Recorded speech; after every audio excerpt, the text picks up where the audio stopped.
Yamaha ने रे ZR 125 को फसिनो 125 की तरह ब्लू कोर हाइब्रिड टेक्नोलॉजी का एडवांटेज दिया है।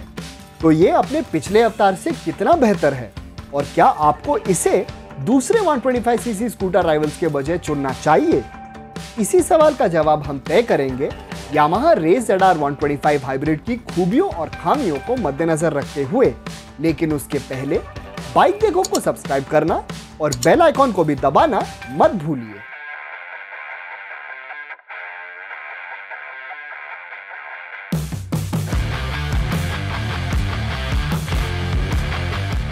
यामाहा रे ZR का पिछला वर्जन 125cc सेगमेंट में सबसे हल्का स्कूटर था और ये खूबी नए रे ZR 125 हाइब्रिड में भी है, जिस वजह से इसकी हैंडलिंग काफी अच्छी है, जिसका एहसास आपको हेवी ट्रैफिक में भी बेशक होगा। और पिछले वर्जन के मुकाबले इसका टॉर्क भी 0.6 Nm से बढ़ गया है, जो नए हाइब्रिड टेक्नोलॉजी के मदद से इसका एक्सेलरेशन भी थोड़ा बेहतर बनाता है।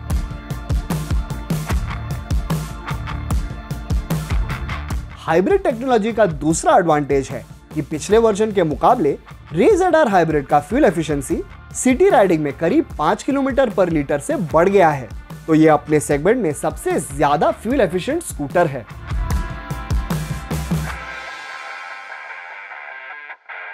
अपने कम वेट के वजह से रे ZR 125 हाइब्रिड के फ्रंट डिस्क वर्जन का ब्रेकिंग डिस्टेंस पिछले वर्जन ही नहीं बल्कि अपने कुछ राइवल से भी बेहतर है।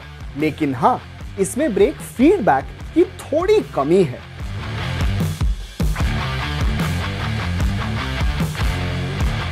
हाइब्रिड सिस्टम के थ्रू थोड़े बेहतर एक्सेलरेशन और फ्यूल एफिशिएंसी के साथ साथ रे ZR 125 में आइडल स्टॉप स्टार्ट और side stand engine cut off भी है।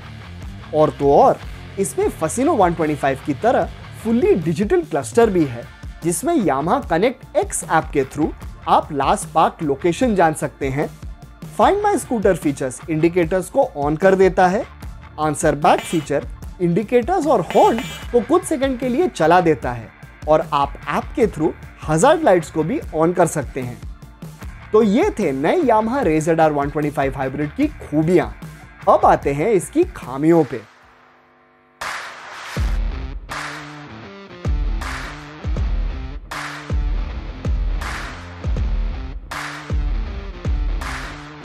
अब हम मानते हैं कि रे ZR 125 हाइब्रिड का परफॉर्मेंस इसके पिछले वर्जन से थोड़ा बेहतर है। फिर भी ओवरऑल परफॉर्मेंस में ये अपने स्पोर्टी राइवल्स ही नहीं बल्कि फैमिली स्कूटर राइवल्स से भी पीछे ही है।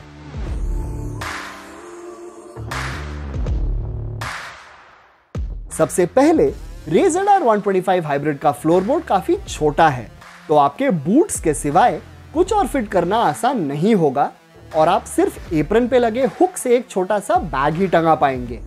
साथ में इसका अंडरसीट स्टोरेज छोटा होने के साथ साथ क्योंकि हाइब्रिड सिस्टम का मॉड्यूल और वायरिंग भी यहाँ ही है, वो भी बिना कोई प्रोटेक्टिव कवर के, तो आप यहाँ ना ही सिर्फ कम चीजें रख पाएंगे बल्कि उन चीजों को भी सोच समझ के रखना पड़ेगा ताकि मॉड्यूल को कोई डैमेज ना हो।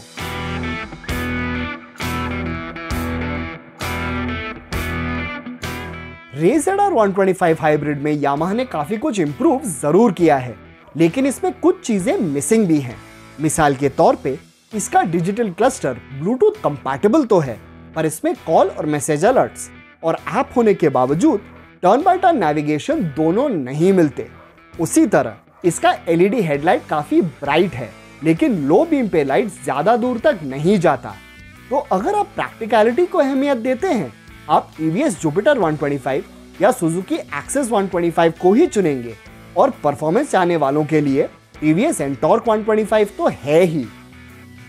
लेकिन इन सब के बाद भी हमें लगता है कि यामाहा ने अपना मकसद मतलब यंग राइडर्स या कॉलेज स्टूडेंट्स के लिए एक इजी टू मैनेज और फ्यूल एफिशिएंट कम्यूटर बनाना पूरा किया है।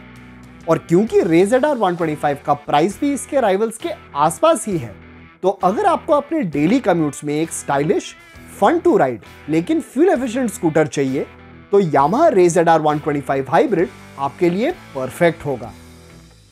तो क्या आपको नया यामाहा रे ZR 125 हाइब्रिड पसंद आया या आप कोई और 125cc स्कूटर को चुनेंगे? बताइए कमेंट्स में। और हम कुछ ही दिनों में 125cc स्कूटर्स का कंपैरिजन वीडियो भी बनाएंगे। तो बाइक देखो को सब्सक्राइब रहिए और बेल आइकॉन को भी दबाइए हर नए टू व्हीलर के बारे में वीडियो लाइव होते ही जानने के लिए। तो मिलते हैं अगले वीडियो में, तब तक अपना ध्यान रखिए, ट्रैफिक रूल्स को जरूर फॉलो कीजिए एंड कीप वॉचिंग बाइक देखो।